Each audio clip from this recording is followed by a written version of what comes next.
Virginity kept me pure. Peter, do you feel like, do you think he's becoming gentler? Or do you feel like it's passion? Or do you feel like, I mean, do you think he's a super nice guy?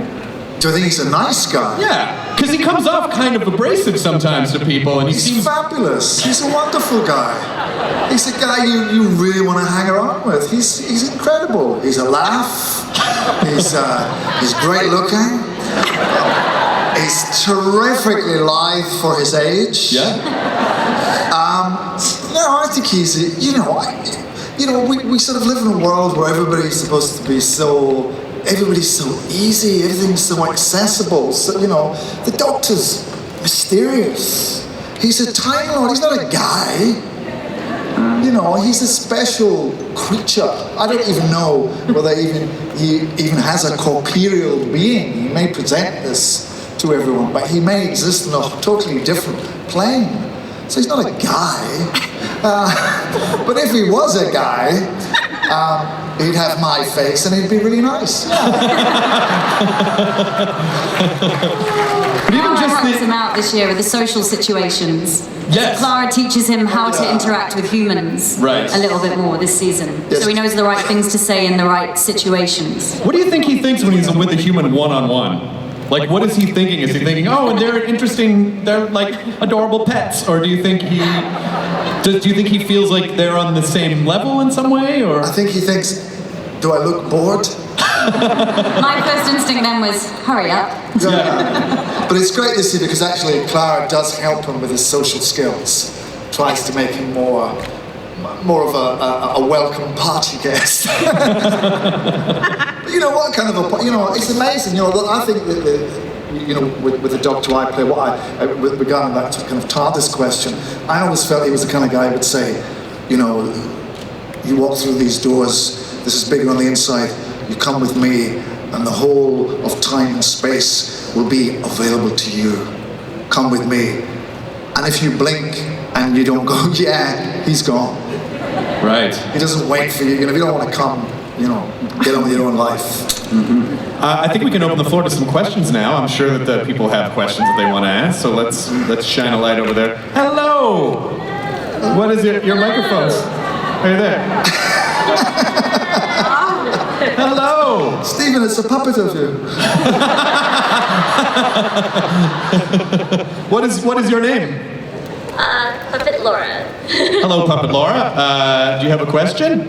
Yes. Well, with the new Doctor and the new Missy, the mistress. I'm sorry, I was talking to Puppet Laura. With the new Doctor Yes. and the new mistress, with the new season coming along and how they interacted in the last season, how will the dynamics be now, since we know she's trying to be his best friend and he's awkward and different?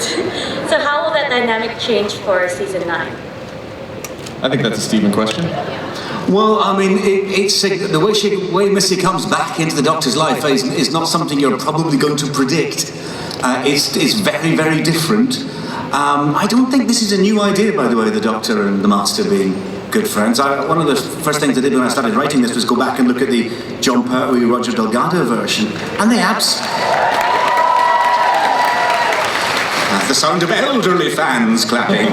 It's a little bit slower. The first thing I did is that they absolutely play it as best friends. One of them wants to blow up the world, one of them wants to stop it blowing up, but hey, you can't let those little things get in the way, can you? And you imagine they sort of go to a gentleman's club and have share some brandy afterwards. So that's not new. That's so we do play in it, but don't worry, she's just as vile and psychopathic as ever, in a lovely way. Excellent. Thank you, Puppet Laura. And I assume human Laura as well. It's a very convincing human you've got with you. Hello. Oh my God.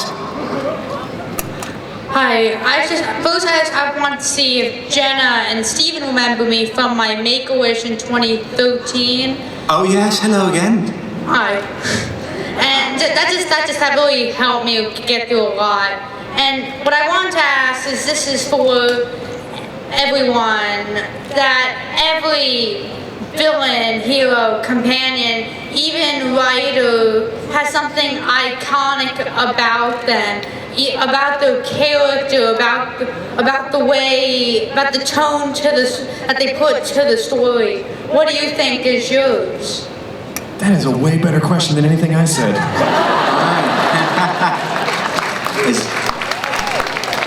What do you think is iconic about? What do you think is iconic about your doctor?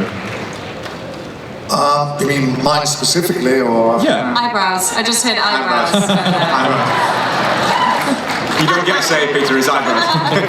This eyebrow thing apparently is iconic. I don't get it myself, but. Jenna, what about you? Oh my goodness. I have no idea. Eyes. Eyes. Eyes. Yeah, huge eyes. Big eyes. Eyebrow, eyes. Michelle, lips.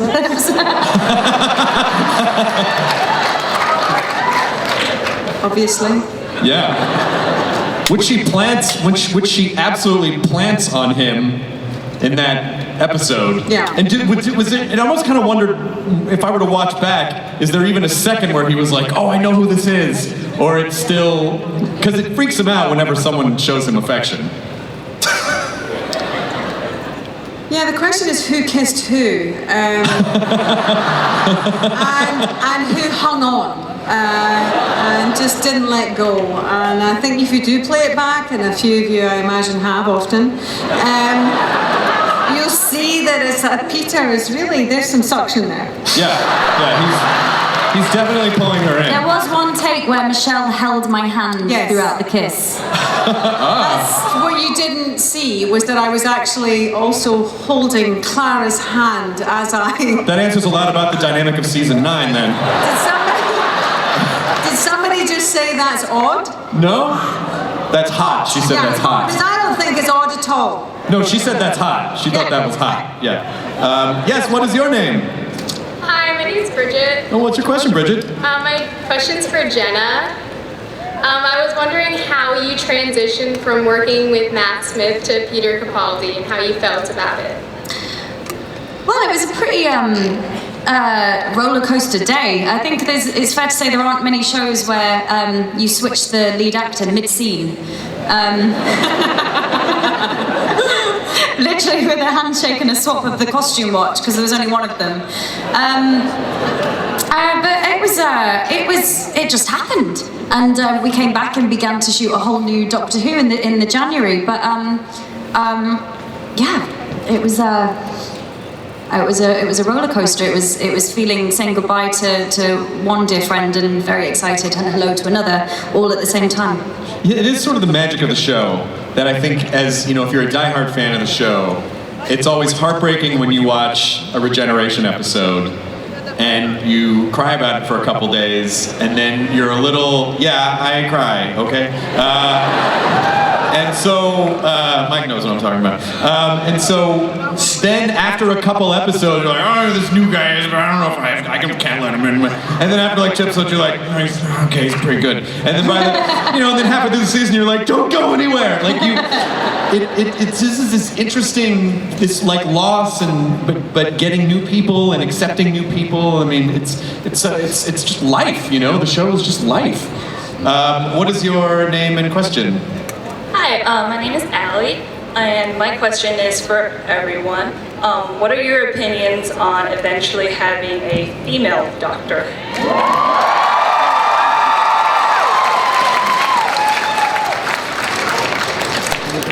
You said everyone, but I don't think I get a say. I'll start with Stephen. Well, there is no vacancy. It's worth pointing out you just met Peter Capaldi and said, when you leave, there is no vacancy. Well, I think my opinion is fairly obvious from the show, isn't it? What I think about the possibility and whether it would work or not. I think I've expressed myself about as clearly as I could in the context of the show. If you're not reading the subtext, then hell mend you. But believe me, some people aren't reading that subtext because it's too subtle. Yeah, and I'm not going to reveal myself as a man today. That would be such a disappointment, especially for Jack Davenport. Jenna, how do you want to take a shot? I'm sure it will happen at some point, but like Stephen says, I think it's just about casting the right actor, and I don't think Peter's going to change costume or anything. At this point. Well, maybe I should do a drag episode just to try that. Don't say that with Stephen here. It will happen. Oh my God. You totally have to do like a Dr. Doubtfire episode. Hello! I think the doctor's sister should have... Oh, hello. You guys look amazing. Oh, Dr. Donna. Fantastic. I just want to say that. Yeah. In 1,000 years, when Doctor Who is found again, everyone will remember all of you. Sigmund, I have a question for you. As a writer, what is your greatest inspiration in literature, and what do you pull most from in time? Oh, this is such a depressing answer. Probably Doctor Who. It's what made me want to be a writer, it is. I'm not making this up for the sake of this panel. I saw Doctor Who and saying, look, that's amazing. One day I shall run that show. My parents were surprised. I hadn't spoken until then. So it was, I was so inspired by Doctor Who. What got me interested in television was the fact that the Doctor changed, and I couldn't understand why. I thought, well, why would they do that? And eventually my dad explained to me because one actor wanted to leave and another one wanted to come in. I thought, that's interesting. I didn't know they could do that. And then they had to deal with the idea that somebody would be Doctor Who and then choose not to be Doctor Who.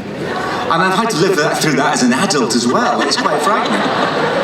But no, it really sort of is. I mean, the other influences as a writer, if you ever want to know how to write a screenplay, forget all those how to write a screenplay books and just read William Goldman. Every screenplay William Goldman's ever written is amazing, so that's worth reading. Neil Simon is a god of comedy. If you want to understand how comedy works, read Neil Simon. But really, above all, I think the horror of Fang Rock is really cool. That's a Doctor Who story for those of you who are new. So it's a slightly boring answer, but that's the one. Maybe Sir Arthur Conan Doyle in there too, for good measure. Do you have a question? I do. My question is for Peter. So, with your expert experience in all of the previous seasons, do you think that the 12th Doctor would ever want to travel with any other companion, and who would it be?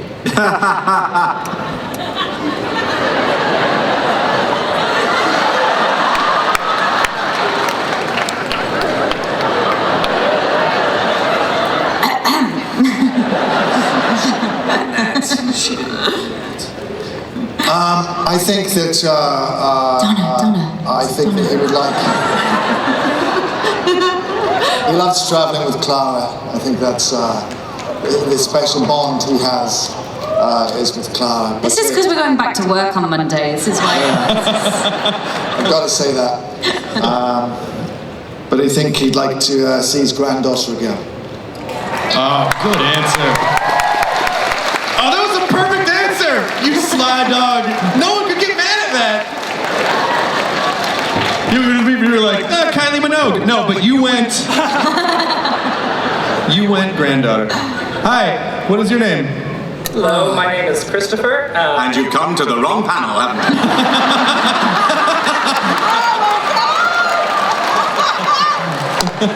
We're on in the ballroom in about half an hour.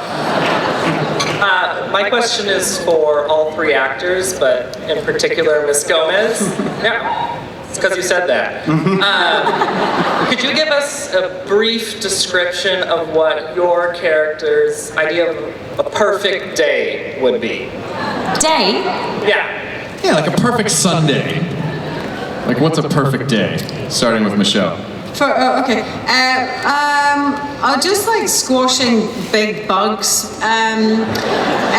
Probably in the shape of, let me see, the biggest bug of all. I think she could her perfect day would be starting with some tea, maybe a little croissant, and then slapping Wonder Woman in the face.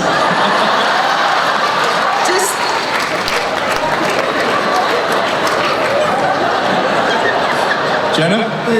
Job. I suppose it's teaching a bit of Jane Austen, followed by walking into the stationery cupboard, opening the door to the TARDIS, and then jetting off to like Jupiter, or Uranus, or some strange planet from afar. So Jupiter. So then Jupiter. Jupiter. Then. Jupiter's good. Let's focus on Jupiter. Kill some octopus-shaped aliens, save the world, have a cup of tea with the doctor, and get an early night. Nice. So you can do that a lot. Peter? I think I'd probably get up, have a nice big pot of coffee, read the papers, think this is really relaxing, I really like this, and then get really bored. And look up into the night sky, which would be odd because it's in the morning, but I could be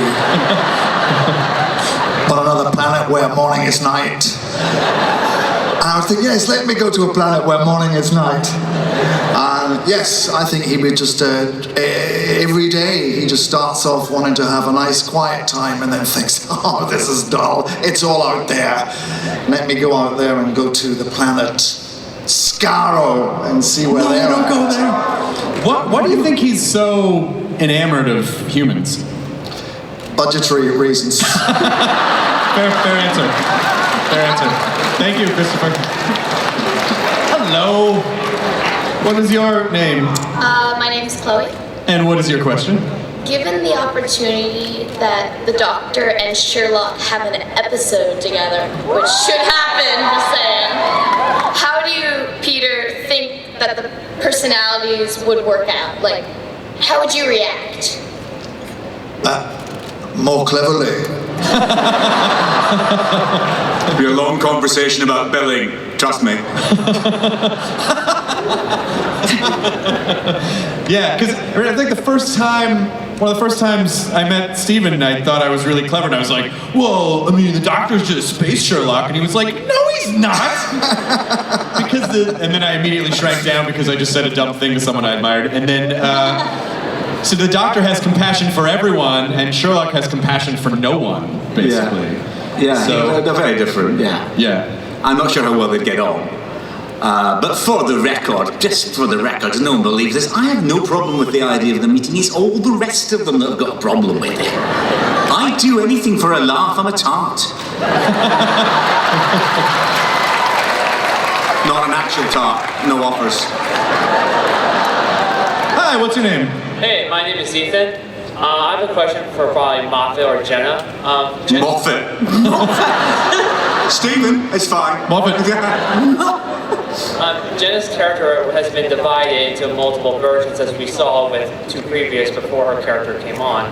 Will we ever see maybe more versions of Clara's character from Time and Space?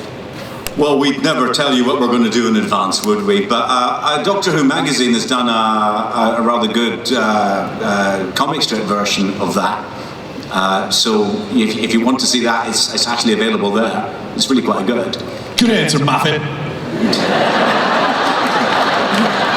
Everybody in my family is called Moffat. It doesn't feel very specific. Hello. Hi. Hi, what's your question? My question is for Jenna.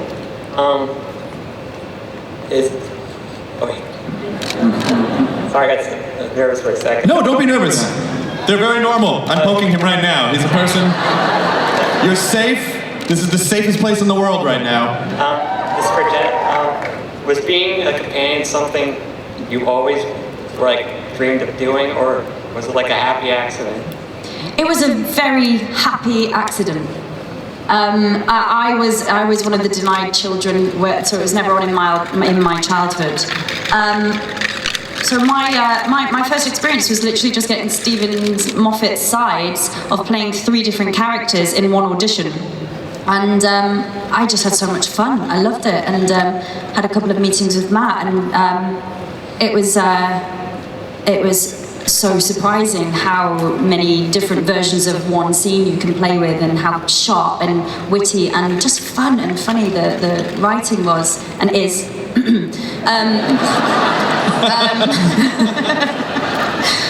So it was an extremely happy and very lucky accident. How did you feel your life changed from the second it started airing with you on the show? I think it changed really from that first audition, but it's the storytelling that you get to do, and the adventures and the sets that you walk onto, and the mad old stunts and aliens and green screen. You know, the whole experience is really like nothing else. And then you step out of it for a second and come to places like this and get greeted by lots of very cool people. It's just incredible storytelling at its best. With somebody described it to me as an imagination explosion, and I like that description. Yeah, because you basically just shoot in a bubble and you work most of the year, and so you probably, I would imagine it's very difficult for you to see the effect that the show is having on people until you come to an event like this. What's it like over in England? Is it similar? Are people similar? Are the cons similar over there? Yeah, I mean, what did you imagine they were like? Well, because when I remember when Matt and Karen and Arthur first came over, it completely melted their brains, because people, they did that thing in New York where people waited in line for 2 days outside, and they were like, oh my God, people in England aren't like this, and it really, like, they were excited, but it also freaked, like, they were like jolted by it. Oh, I see what you mean. In terms of the reaction, Americans are much more generous and outgoing, and the way British people enjoy themselves in public is secretly. You try not to let it show. I do that too. I I can't move my face. It never. People think I'm grumpy all the time. It's just I don't know how it works. That's what playing to a room full of British people saying. They'll come out saying that was absolutely hilarious. I couldn't stop laughing. So yeah, there is that. But people are very excited about Doctor Who in Britain too. Yeah, they are. But also, we get plucked from this bubble in Cardiff to here. In Cardiff, we're just making a show and working, and then suddenly we're here, and there's a room full of 7,000 people, and there's that lady with all those badges, and it's really incredibly exciting and different and strange. And why she got so many badges? Oh, is that Button Lady? I said badges. Yeah, that's Button Lady. It's the most there she is. Badges. Yeah. This is my friend Karen. Okay. Hi. My question is for Mr. First I wanted to mention Mr. Capaldi, because I just wanted to show that I could say it right. Did you like the button that I gave you yesterday? It was great. I got a fabulous badge that said, "Not a hugger." And my question is for Mr. Moffat, Stephen. Hello. Mr. Moffat's fine. Mr. Moffat at me doesn't work. No, I noticed that you made Matt's doctor very special by having his face for the longest amount of years. How are you going to show the love to Peter?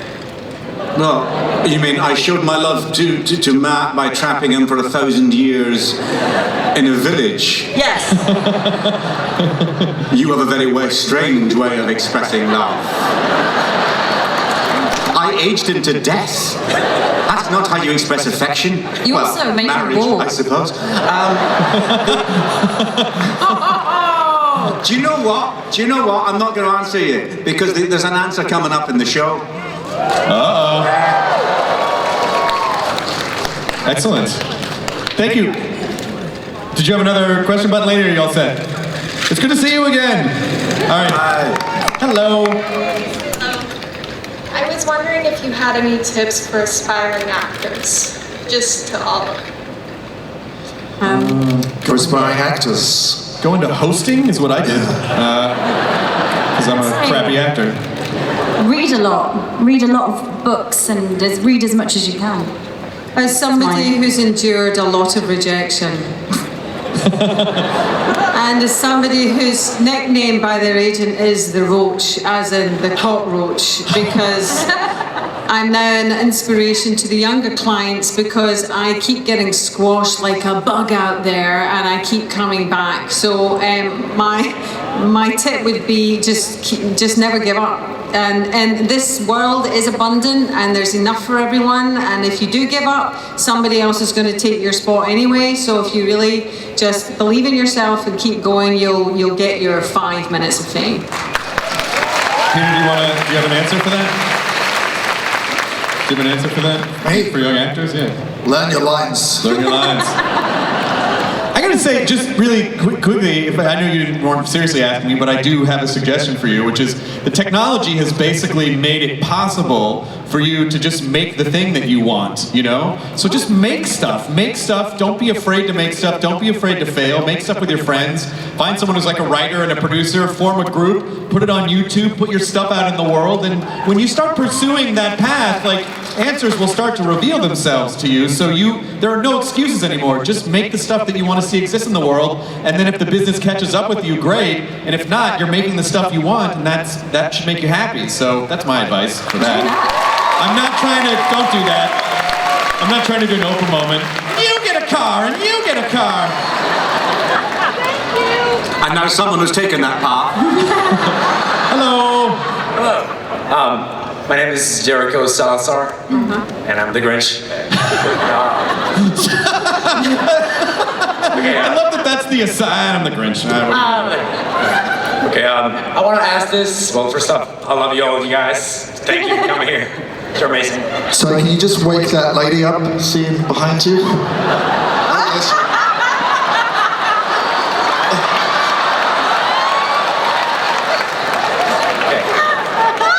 Thanks for keeping it real.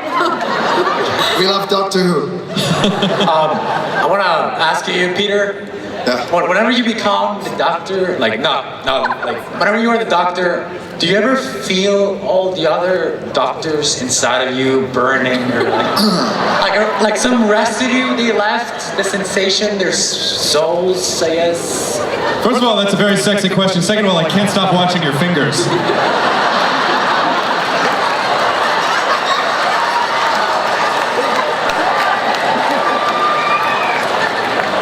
You're a green one. Do I feel the other doctors? Inside you. Inside me. Deep inside you.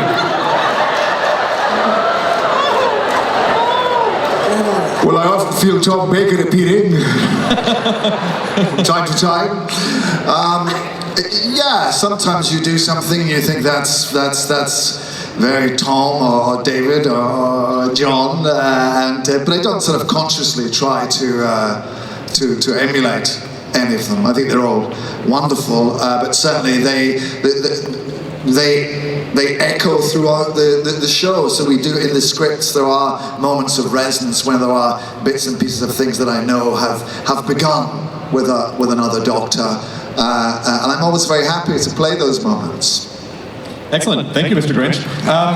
We have time for one more question, which is you. What is your name, sir? Hi, my name's Gabe, and I just want to say you guys are all wonderful people and everything. I appreciate you guys coming down here. And Jenna, I just want you to know that I can be the impossible boy to your impossible girl. Because you're like one of my favorite companions. But my question goes back to you and Peter. Out of just being in this series, what is, I guess, like the most amazing thing that's happened to you that you're expecting to come from the show? Oh, that's a good question. That I wasn't expecting. Yeah. You know, it's just an extraordinary experience, the whole thing. I mean, I didn't realize the show. People tell you that the show is successful overseas and that it was catching on in America, but I didn't realize it was to this scale. So to come here and find this warmth and affection for something that that goes all the way back to my childhood and I find myself in the center of now is absolutely extraordinary. But you know, the most amazing thing that happens is that I get the affection for the whole 50 years pointed in my direction. And that's a great position to be in. Excellent. Thank you very much for your question. I want to show you a couple more things before we let you continue sitting there, I guess? I don't know. But I don't know if you guys have, did you want to answer that? Did you have an answer for that? Did you just hear that? But yeah. Oh, sorry. Did you want to? No. Are you sure? Sure. Because you can, and obviously that guy totally loves you. I was just going to say how much I love Peter Capaldi and how he is one of my favourite human beings, and one of the best bits about the job, sorry to embarrass you terribly, is going to work every day in the TARDIS with this guy. Excellent. Thank you. I don't know if you guys saw online, but there's a thing called Lego Dimensions. I don't know if you've seen the trailer for it.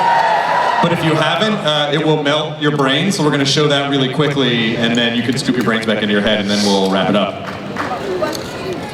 BBC America is having a special Doctor Who fan event this Saturday at 2:30 at the House of Blues. And then also before we go, I'm excited to announce, we haven't announced this yet, but Nerdist is working with BBC America, and we're producing a special called The Doctor's Finest. We're going to revisit 8 of our favorite episodes and wrap them with some segments and trivia and fan-generated content and tons of Comic-Con footage, and it's being hosted by Hannah Hart, who is amazing. So that premieres Saturday, August 15th on BBC America. Please help me, a huge round of applause, Peter Capaldi, Jenna Coleman, Michelle Gomez, Stephen Moffat. Thank you so much for coming out. I will see you later on in Hall H, everyone.